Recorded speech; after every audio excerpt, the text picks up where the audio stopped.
As we know, President Trump is trying to protect the vote by passing the Save America Act.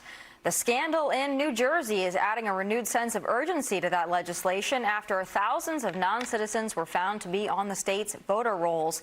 And a Biden-appointed federal judge blocked the DOJ from gaining access to the rolls. I don't know why. Joining us for tonight's big close-up is Democrat New Jersey Congressman Josh Gottheimer, the perfect person for me to ask about this, Congressman. We always appreciate when a Democrat is willing to come on and mix it up with us. So I got to ask you, not only because you're a Democrat, but also because you represent New Jersey. I got to ask you about these non-citizens being on God's country. Yeah, well, we think Tennessee and Georgia are, but hey, listen, New Jersey's great too. But I do want to ask you about perhaps some of the flaws in the motor voter program, which seems to be at the heart of kind of what happened here and is likely perhaps still happening. And I know the Democrat position is maybe against voter ID, Save America Act, but given what's happened in your state of New Jersey, do you think that there's a conversation worth having on some of the vulnerabilities there? Well, I think in New Jersey, as you've probably read, the massive vulnerability that we found so far was a technological one. So people were getting on to the rolls who shouldn't have been because they hired this outside vendor who appears to have screwed up. At least that's what the initial reports show. But obviously, nobody who shouldn't be voting.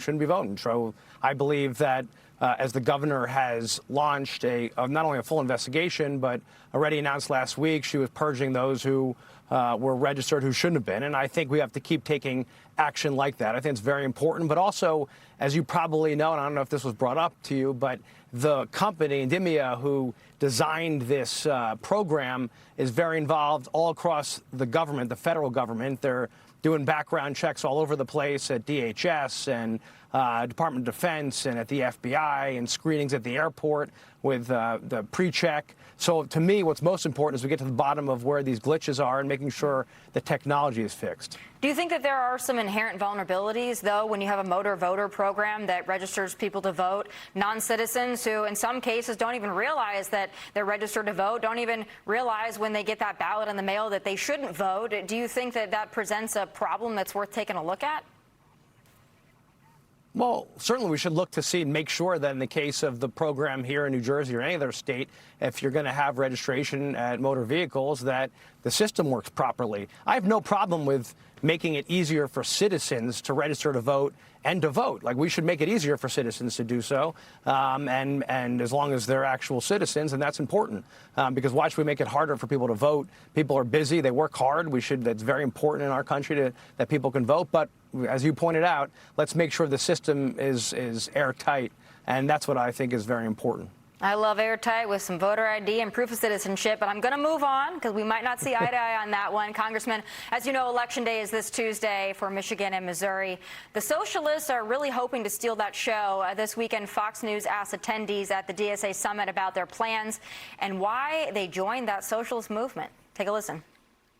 Right now, we're thinking about running a party campaign around sanctuary campuses, getting ICE off of our campuses. If people want to say we're un-American, I say we're doing the most American thing you could possibly do. Honestly, the same kind of stuff that I am used to growing up in the Christian church. It's a lot of the same sort of like helping out your neighbors. That's the ethos of democratic socialism. DSA leaders are pushing their policies to an audience that wants to overhaul that Democrat Party. Our police and prison system is stacked toward persecuting poor people. The language that we have in there is abolishing the police and prison system that protects capital over people. The Democratic Party needs reform. Look, this is a party that hasn't delivered enough for working class Americans. We shouldn't have watched wealth pile up in Wall Street and Silicon Valley. We need a new, bold economic vision. Congressman, I don't believe you consider yourself a socialist, so I want to ask you, do you think that there's a lot of overlap between traditional Democrats such as yourself and the Democrat socialists that are giving the establishment a run for its money? Well, obviously, I'm a very proud, common-sense Democrat, and I don't think DSA members are Democrats. They're socialists, right? And I'm all for them having their own party if they want one. But if they're trying to take over our party, that's unacceptable to me. and their values, their ideas, and are certainly not in line with ours, and they don't support our leadership. They're trying to use the Democratic Party as a vessel for their ideas. And as you heard in some of these conventions, literally they're supporting the Communist Manifesto and Trotsky. They're anti-American. They're anti-cop.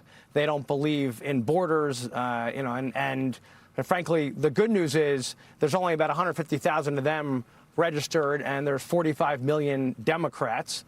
And so we should make it very clear that they're not Democrats and they're not welcome in the Democratic Party. But if I could say respectfully, Congressman, there are a number of Democrats who absolutely do support them. And we're talking about people like AOC, for example. Some squad members seem to be very enamored with what we're seeing out of the socialists. And I'm just curious, how do you separate the two? Because some of the real luminaries of your party seem to be very cozy and comfortable with what seems to be a creeping, metastasizing socialism within your party. And how concerned are you as well with the, as John Fetterman put it, another Democrat, he's on the Senate side, with the creeping anti-Semitism that also seems to be enveloping parts of your party? Do you see why people are concerned about that?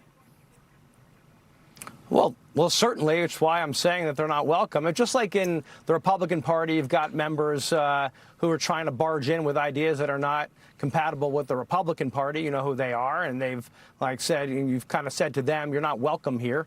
It's the same thing.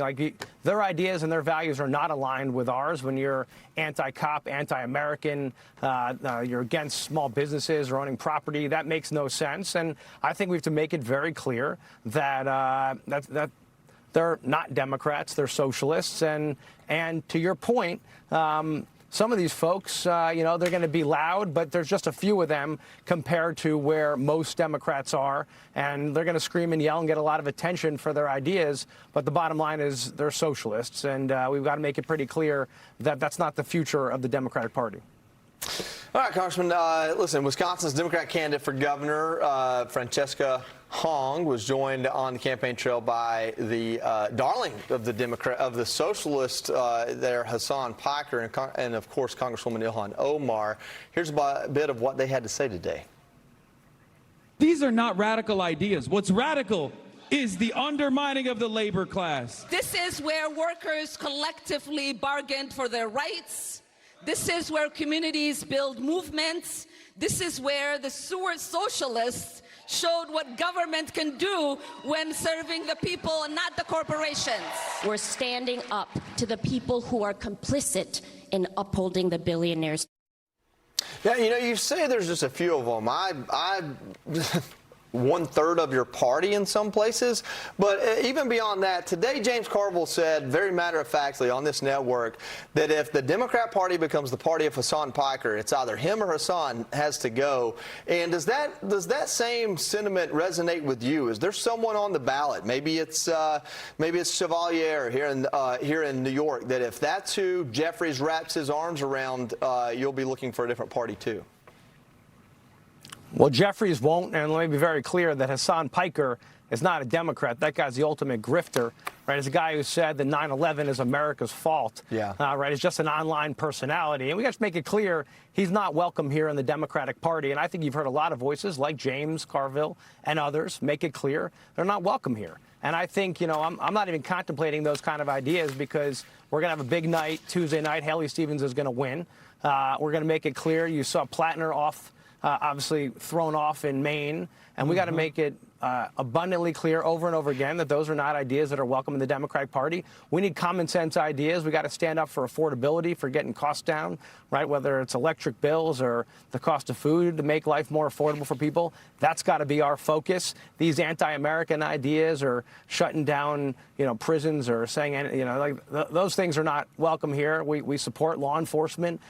We support common sense ideas, and that's what the Democratic Party is about. They're going to keep yelling and screaming, and they can do their own thing, but they're not welcome here.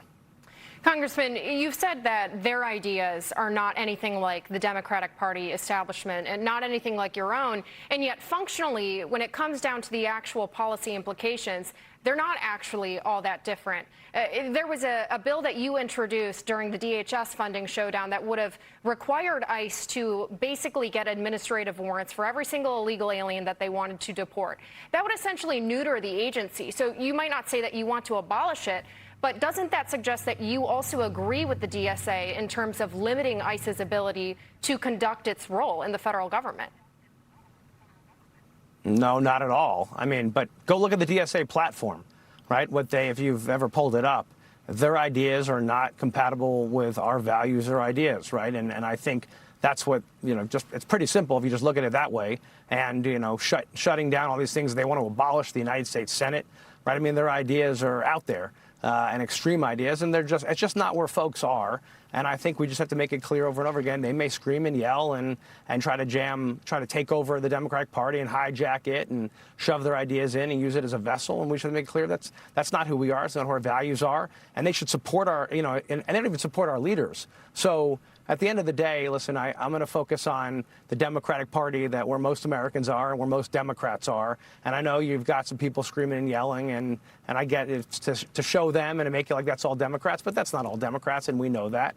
And James makes that point too, right? Hassan Piker doesn't claim to be a Democrat, right? That guy doesn't claim to be a Democrat. He's too busy talking about calling Jews pig dogs and other crazy things the guy says. And, we have to make it clear that let him stay outside and let him scream and yell all he wants. I'll just say you're close to seeing the light, and you wouldn't be the first New Jersey congressman to find a better party. I'm just saying, leave the door open if you want to. Congressman, we certainly appreciate you coming on the Big Weekend Show. That.